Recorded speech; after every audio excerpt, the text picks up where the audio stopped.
Le Morning Buzz continue avec, comme chaque jeudi à cette heure-ci, notre ami Sylvain qui vient de me rejoindre en studio. Bonjour Sylvain. Bonjour Ben. Ça va ? Ça va et toi ? Oui, en pleine forme, la semaine se termine tout doucement et ça fait du bien.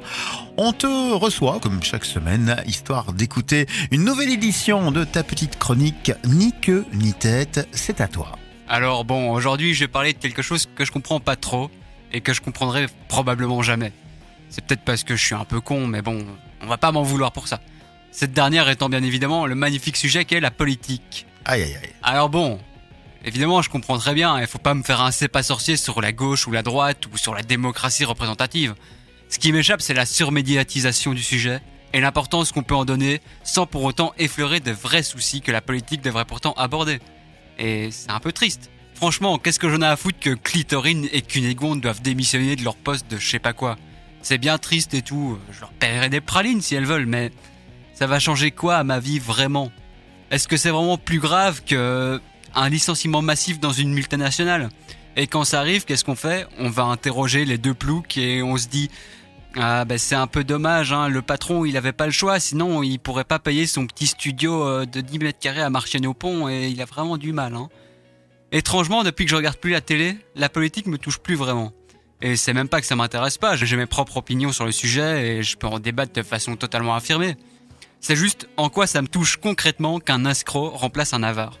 En quoi la jeunesse va trouver passionnant de voir deux ploucs se disputer sur un plateau TV parce qu'ils arrivent pas à se mettre d'accord sur quelle taille la barbe doit avoir pour rentrer dans un avion et à partir de quelle teinte de peau les flics peuvent tirer sur les gens.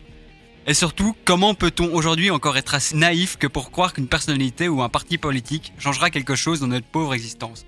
Comme si les réalités de ce monde pouvaient encore être celles d'un monde où un homme pouvait changer la face du monde. On n'est plus à l'époque de Napoléon, s'il vous plaît. En fait, je pise rien à la politique parce que je pige pas comment on peut croire dans un monde aussi mondialisé qu'une personnalité serait capable de promettre des choses qu'il tiendra et qu'en jouant là-dessus, des gens arrivent à garder le pouvoir tout en conservant le statu quo. Je ne vise évidemment personne, hein, je suis tellement admiratif du front républicain qu'il y a eu pendant les régionales en France, hein. Ouais, tous contre le FN et tout, ou alors ce qui arrive aux États-Unis où tout le monde va voter pour un extrémiste conservateur parce que Daffy Duck il fait vachement peur quoi, il fait aussi peur qu'un gamin de 8 ans qui vient de te raqueter ton goûter. Et du coup, ce sera le seul mec contre une Monica Lewinsky beaucoup moins fraîche et ça va être passionnant comme élection quoi.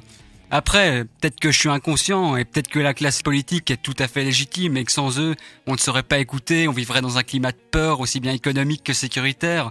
Le taux de chômage serait au plus bas et pire, un banquier millionnaire dirait aux Français comment ils doivent travailler parce qu'ils ne comprennent rien au monde concret. Enfin bref, vivement les prochaines élections en Belgique, que je puisse dessiner des moustaches sur les affiches des hommes politiques. Et même avec ça, Charles Michel n'aura toujours pas l'air viril et ça me rend un peu triste. Merci Sylvain pour ta vision de la politique. En tant que jeune, ça promet. C'est vrai qu'il y a de quoi être désabusé, je le suis moi-même. Bon, j'en suis pas allé dessiner des moustaches sur les affiches. Mais pourtant, c'est vachement drôle. J'essaierai peut-être, tiens. Même si c'est pas vraiment autorisé. Merci à toi. Rendez-vous la semaine prochaine, si tu le veux bien, avec une nouvelle édition de ta petite chronique. La suite, c'est la musique sur Buzz Radio, évidemment.